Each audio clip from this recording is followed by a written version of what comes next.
नाजरीन अस्सलाम वालेकुम।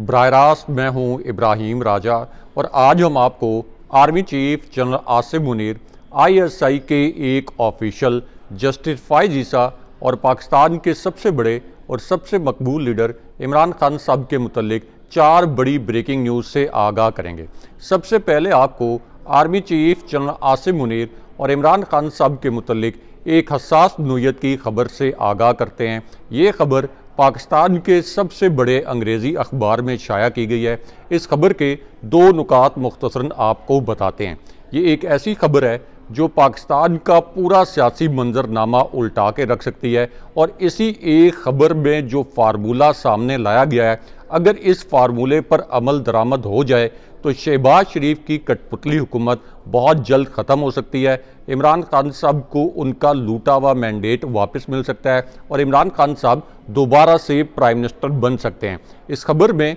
क्या 3 नुकाती फार्मूला सामने लाया गया है, ये तीनों नुकात इस फार्मूले के मुख्तसरन आपके सामने रखते हैं। इस खबर के पहले नुक्ते में army chief general Asim Munir का रेफरेंस दिया गया। इसी खबर में इमरान खान साहब का हवाला भी दिया गया। उसके बाद इस खबर में ये कहा गया कि इस बात में कोई शक व शुबा नहीं है कि इस वक्त इमरान खान पाकिस्तान के सबसे बड़े और सबसे मकबूल लीडर हैं। इस्टेब्लिशमेंट इस बात को एक्नॉलेज करती है, इस्टेब्लिशमेंट इस बात का एतराफ़ करती है कि इमरान खान इस वक्त पाकिस्तान के सबसे पॉपुलर लीडर हैं। उसके बाद इसी खबर में कहा गया कि PTI की बतौर सियासी जमात मकबूलियत का इदराक भी GHQ इस्टेब्लिशमेंट या ताकतवर हलकों को है। उसके बाद इस खबर में ये कहा गया कि अगर इमरान खान साहब 3 शराइत पर अमल दरामद कर लें या इमरान खान साहब के सामने ऐसे 3 नुकात हैं जिन पर इमरान खान साहब अमल कर लें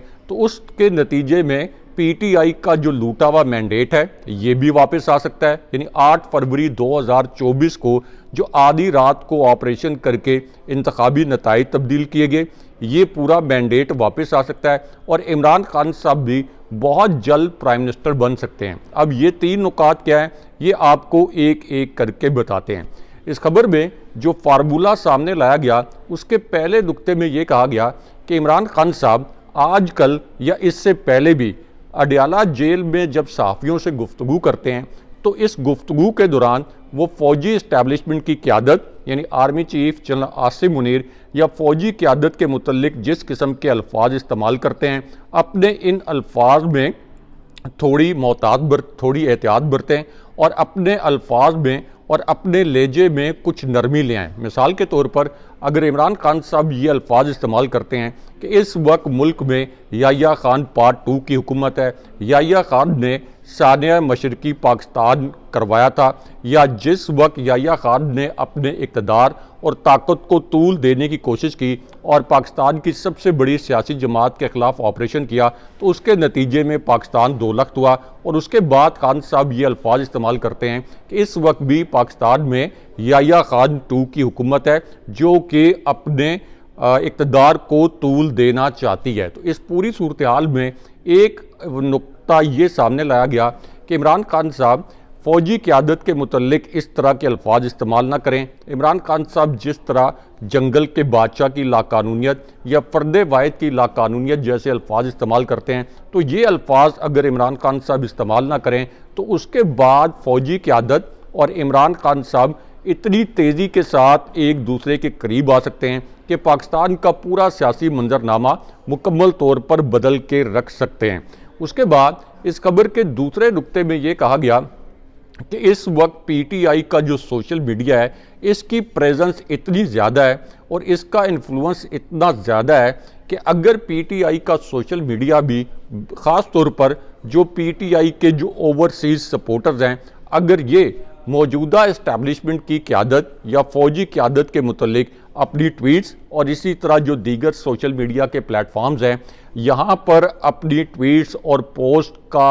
आप ये कह लें कि इनकी टोन को अगर माइल्ड कर लें तो इस पूरी सूरत हाल में भी PTI और फ़ौजी क़यादत के दरमियान तमाम जो गलत फहमियाँ हैं ये ख़त्म हो सकती हैं। उसके बाद इसी खबर के तीसरे नुक्ते में ये कहा गया कि इस्टेब्लिशमेंट ये समझती है कि इमरान खान साहब या PTI अगर 9 मई के वाक़यात पर अगर कोई वजाहत दे दें, अगर कोई माफ़ी मांग लें, बल्कि यहाँ तक कहा गया कि अगर कोई वजाहत इस किस्म की दे दें कि 9 मई के वाक़यात किसी गलत फहमी का नतीजा थे, तो इस पूरी सूरत हाल में भी पीटीआई और इस्टेब्लिशमेंट इतनी जल्दी करीब आ सकते हैं कि नून लीग और पीपल्स पार्टी की जो पूरी सियासत है, इस सियासत का खात्मा हो सकता है और इमरान खान साहब बहुत जल्द दोबारा प्राइम मिनिस्टर बन सकते हैं। ये जो खबर है, इससे ये साबित होता है कि इस्टेब्लिशमेंट की जानिब से अब भी इमरान खान साहब को सबसे मकबूल लीडर समझते हुए इस किस्म के पैगाम दिए जा रहे हैं। लेकिन इसके ऊपर इमरान खान साहब का भी एक रद्द अमल सामने आया।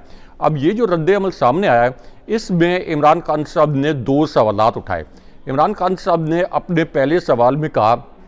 कि सबसे पहले एक अहम वाक़े की इंक्वायरी होनी चाहिए और वो इंक्वायरी इस मामले की होनी चाहिए कि मुझे इस्लामाबाद हाई कोर्ट से रेंजर्स के ज़रिए अगवा किसने करवाया, किसने रेंजर्स को ये हुक्म दिया था कि मुझे अगवा किया जाए, और उसके बाद CCTV footage Islamabad high court से कौन गायब करवा सकता है। इमरान खान साहब ने इसका इल्ज़ाम आईएसआई पर लगाया। उसके बाद इमरान खान साहब ने कहा कि 9 मई के वाक़यात के हवाले से भी जो एक कहा जाता है कि इसमें कोई पीटीआई इन्वॉल्व थी, तो खान साहब ने कहा कि 9 मई के वाक़यात के हवाले से भी कोर कमांडर हाउस या दीगर हसास मकामात की जो सीसीटीवी फुटेजेस हैं, ये भी आईएसआई के पास हैं। इसी वजह से सुप्रीम कोर्ट में हमारी जो पटिशन है 9 मई के वाक़यात के हवाले से, इसकी आज़ादाना तहकीकात के लिए एक जुडिशल कमीशन तश्कील नहीं दिया जा रहा। लेकिन उसके बाद अब अडियाला जेल से भी एक बड़ी गैर मामूली खबर आई है, या एक तकलीफदेह नोयत की खबर आई है। इस खबर में ये बताया गया कि बुशरा बीबी साहिबा को एक मरतबा फिर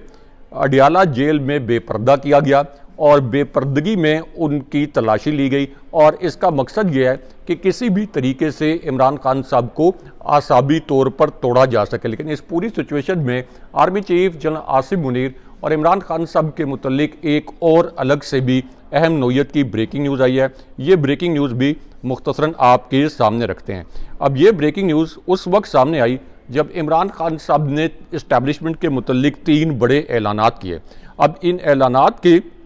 पहले हिस्से में इमरान खान साहब ने army chief general Asim Munir का रेफरेंस दिया। उसके बाद खान साहब ने कहा कि इस वक्त पाकिस्तान में ये जो एक्सटेंशन का खेल खेला जा रहा है, ये सिर्फ जस्टिस फायज़ ईसा की एक्सटेंशन के लिए नहीं है, ये सिर्फ Sikandar Sultan Raja chief election commissioner की एक्सटेंशन के लिए नहीं है, बल्कि ये खेल गैंग ऑफ 3 की एक्सटेंशन के लिए है, क्योंकि एक थर्ड एम्पायर भी है जो कि इनकी पुष्पनाई कर रहा है, और उसकी भी एक्सटेंशन इसी जाली आइनी तरमीम के ज़रिए की जाएगी। उसके बाद खान साहब ने कहा कि इन 4 लोगों ने मिलकर हर इदारे को गुलाम बनाया हुआ है। पाकिस्तान में सिर्फ सुप्रीम कोर्ट वाहिद इदारा बचा था, लेकिन इस इदारे को भी गुलाम बनाने के लिए एक आइनी तरमीम लाई जा रही है। उसके बाद खान साहब ने कहा पाकिस्तान से कानून की हुक्मरानी मुकम्मल तौर पर ख़त्म हो चुकी है और गैंग ऑफ 3 अपनी एक्सटेंशन के लिए हर कानून को तोड़कर मुल्क में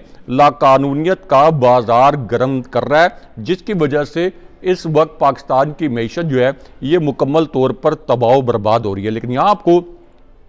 army chief general Asim Munir, establishment और इमरान खान साहब के मुतल्लिक एक और अहम नोयत की खबर से आगाह करते हैं और अपने व्यूअर से रिक्वेस्ट करेंगे कि ये जो स्टोरी अपने व्यूअर से हम शेयर करने जा रहे हैं, इस पर कमेंट करके अपनी आरा का इजहार करें, लेकिन शाइस्तगी के साथ। अब ये जो खबर है, इसमें यह बताया गया कि शहबाज शरीफ जो कि एक जाली वज़ीर-ए-आज़म है, इन्होंने और इनके बेटे हमजा शहबाज ने अब नैब तरमीमी कानून के तहत रिलीफ मांग लिया है। यानी ये इन्होंने एक्सेप्ट कर लिया है कि इनके ऊपर जो नैब के केसेस थे उसमें शवाहिद मौजूद थे, तो ये शवाहिद की बुनियाद पर बरी नहीं होना चाहते, बल्कि इस वक्त सुप्रीम कोर्ट ने जो फैसला दिया है उसकी बुनियाद पर इन्होंने अब रमज़ान शुगर मिल्स रेफरेंस में रिलीफ के लिए बाकायदा अदालत के अंदर एक दरख्वास्त दायर कर दी है। उसके बाद एक और बड़ी अहम खबर आई है जो कि अडियाला जेल से अब से कुछ देर पहले सामने आई है। इस खबर में ये बताया गया कि इमरान खान साहब से एक बड़ी कलीदी नोयत की मशावरत की गई है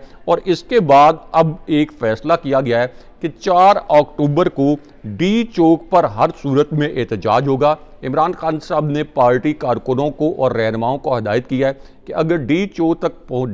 तक पहुंचने के लिए उन्हें 3 दिन भी लगें तो तब भी डी चौक जो कि इस्लामाबाद के रेड जोन में वाक़ है, जहाँ पे supreme court, prime minister office, prime minister house, इसी तरह गैर मुल्की सफारत खाने और दीगर हसास इमारतें कायम हैं, तो यहाँ पे हर सूरत में एहतजाज होगा। लेकिन उसके बाद एक और बड़ा ऐलान भी किया गया है और इस ऐलान में ये बताया गया है कि 5 अक्टूबर को लाहौर में भी भरपूर एहतजाज किया जाएगा और 2 अक्टूबर ये जो डेट है इसमें 3 बड़े शहरों में मैसिव लेवल पर एहतजाज किया जाएगा। और इसमें हम देख रहे हैं कि अभी से पीटीआई के जो काफ़िले हैं ये मुख्तलिफ शहरों से, मुख्तलिफ देहात से होते हुए इन शहरों में पहुंच रहे हैं और यहाँ पर बिल्कुल उसी किस्म के सीन्स हमें नज़र आ रहे हैं जिस किस्म का सुनामी हमें इससे पहले इस्लामाबाद, रावलपिंडी और लाहौर के जलसों में नज़र आया। अगले प्रोग्राम तक के लिए अल्लाह हाफ़िज़।